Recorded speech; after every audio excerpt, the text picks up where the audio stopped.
tell you about Stan, season 3. So here we go. Start off and maybe like introduce your character. And, Sure. Yeah. So I'm Janet Varney. I play Sheriff Evie Barrett, who of course has now lasted full 3 seasons since we finished shooting in a place that I'm sure she often regrets moving to. Did not know what she was getting into. Somebody asked me today, like, why does she not leave? But once cursed, I don't know. I think she does have like a weird sense of, I guess I gotta see this through, like a stubbornness. Maybe though she shares with Stan in a way. So what attracted you to like this character? Is it because of that reason, or like she's just going with the flow kind of? Well, I'll tell you what. Dana apparently wrote this character for me. We've known each other for a long time in the comedy world, and unbeknownst to me, he had been secretly thinking of me as, I am using his words, please don't think that I consider myself this, because I do not. But he was like, oh, and he says this in interviews sometimes, he's like, he says it like it's a foregone conclusion. He's like, Janet's like the female Harrison Ford. And I'm like, who? Wait, but like, no, I understand who Harrison Ford is. Who are you talking about? Who's the first person? We'll be sure to he has this idea of me being like way cooler than I am. I think like what that translates to is that he knows that I like cycling. Like I'm a cyclist and I like riding my bike places. I kid you not, that's so rare in the comedy world. I think in his mind he's like, wow, what a badass. He rides a bike. Huh, that's cool. So somehow in his mind that translated to like, she should be like in an action type scenario. And so he wrote this part for me.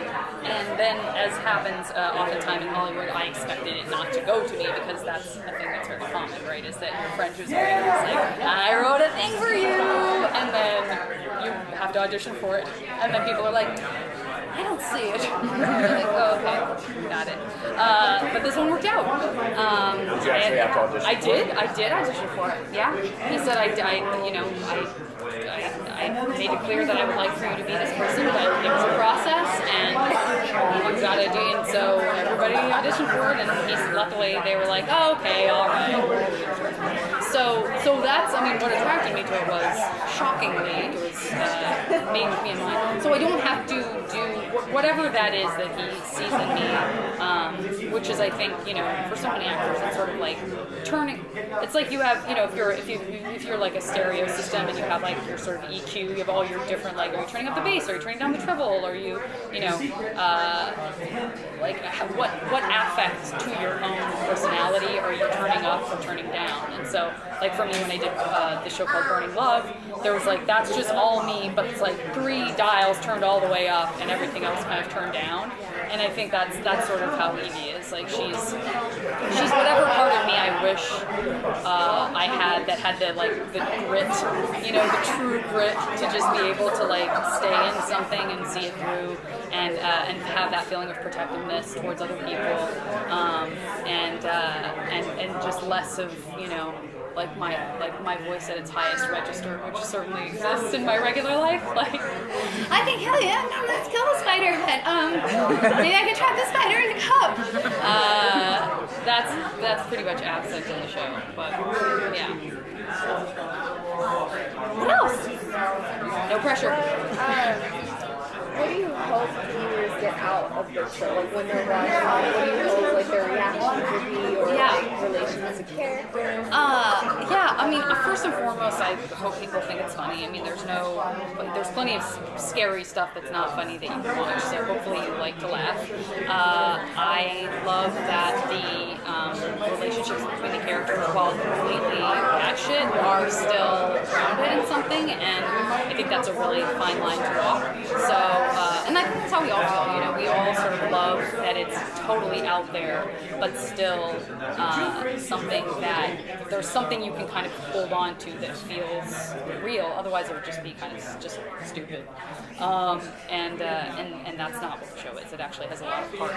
So, yeah, I mean, I think, I always tell people, like, if you don't like horror stuff, there's still something there for you. But my mom finally watched an episode, and I realized, like, you find out someone that you care about is seeing something for the first time, so I was, like, playing it in my brain over to myself, because I've seen it enough, and I was like, oh, yeah, she's gonna, I don't think she's, And sure enough, my aunt wrote me and said like, hey, we watched that thing.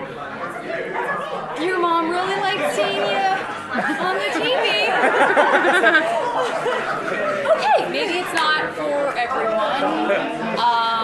But also my mom doesn't have a cell phone, doesn't have a computer, and like the most excitement for her these days is like going on a walk around the block. So it might not be for her, but for everybody else, I feel like there's something fun there. Do you ever find it difficult to like find that balance? Because I know this show has like a lot, like you said, there's scary moments, there's funny moments, and then you find it hard to like balance all those tones out. I thought I would, and was surprised to find out that I didn't. I really didn't. I think something about like how fast we shoot, and something about again like the fact that we have all the practical stuff in front of us. We're not just on a green screen pretending that we're in King's Landing or whatever. For me, it's such a treat to have everything right there in front of you. It becomes weirdly real, as bananas as it is. It becomes weirdly real, and I think we all feel like that when we kind of get in there, because it's like summer camp and you're just jamming through all the shooting very quickly.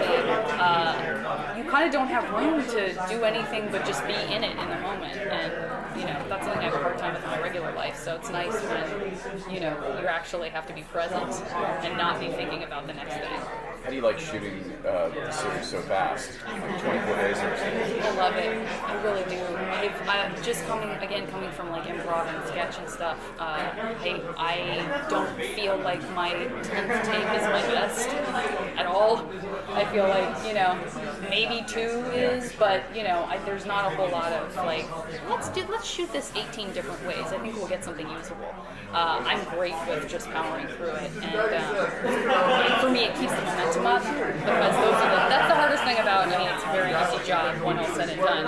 Everything's relative, you get used to whatever your own individual lifestyle is, but the hardest thing for me is just like sitting and waiting to be called to come do something. So when you trim down all of that, it's great because it goes by faster. Like I remember when I worked at Pottery Barn, the best days were the ones where we were slammed. You know what I mean? The hardest days were like, it's a Wednesday morning, how many more people are going to come in to browse while they wait for their optometrist appointment or whatever, Those are the days that dragged on and on. So it's like, give me something to do, What's been your favorite moment from the whole series up to this point? Oh my gosh, that's a great question. It's just so hard to pick something.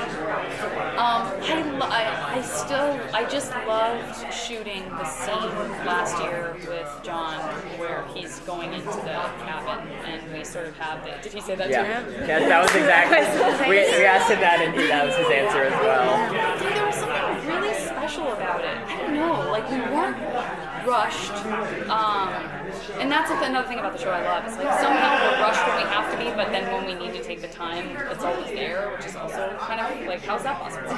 But we weren't rushed, and then it was like the last day of shooting, or close to it, and so you already have that feeling of like, oh, it's ending because it goes by so fast, and it started lightly raining, but it wasn't like angry rain, it was like misty rain, and we just really, it was just very special, and I walked away that night, and whenever it was like 2 in the morning, I was driving back to my apartment in Atlanta, and I thought, I really love acting, and that sounds like the lamest thing an actor could say, but again, because I do so much comedy, I don't think of it as acting, and I'm very apologetic about being an actor. I'm like, I'm an actor like everybody else you're gonna meet in LA, like blah blah blah, and then I get excited about like I produced a comedy festival, I write scripts, that's the stuff that I like don't apologize for.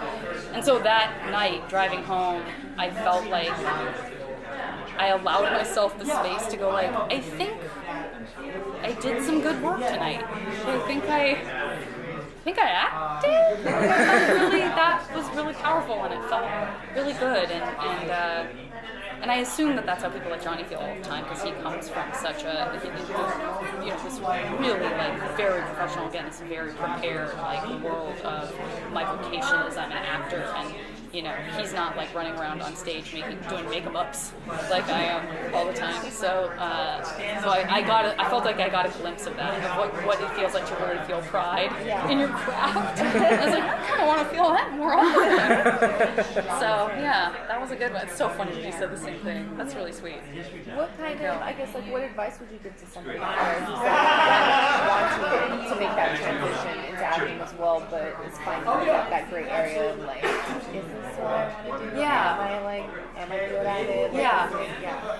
I mean, the whole I don't have a plan B thing, I'm never going to say that, because all I have ever done is have plan Bs. And I think it's great to be good at a lot of different stuff, and I think it's great to let the different parts of your life inform the other parts. So, because I think it comes into play in ways you don't expect it to. And so I'm more of that person that's like, hey, if you're great and you love woodworking, also do that. Don't let that go. Or, you know, if you balanced a budget somewhere, trust me, you're going to be glad you did that, whether you're acting or not. Like, those are things that are going to be very important. So I don't put this above anything else, and I feel like that there's room for all of that, and that can inform, that you'll get to know, if you give yourself the time to get to know what is important to you, and you're honest about it, you'll get there, you know. And maybe it will be like, I love doing this on the side, or I love, you know, but I don't want to rely on it for a living. So yeah, I think just like listening to yourself. Yeah. Because it's hard to do that sometimes in this day and age, especially when you're like, well, what about what everyone else thinks? Yeah. That's what I should care about, right? More than ever, you know. Yeah. So it's letting go of that. You know what's going on? Evie has like a really great relationship with Stan. They complement each other really well, and she doesn't seem to give up on him. Right. Like she always expects him to kind of care and do what's right. Yeah.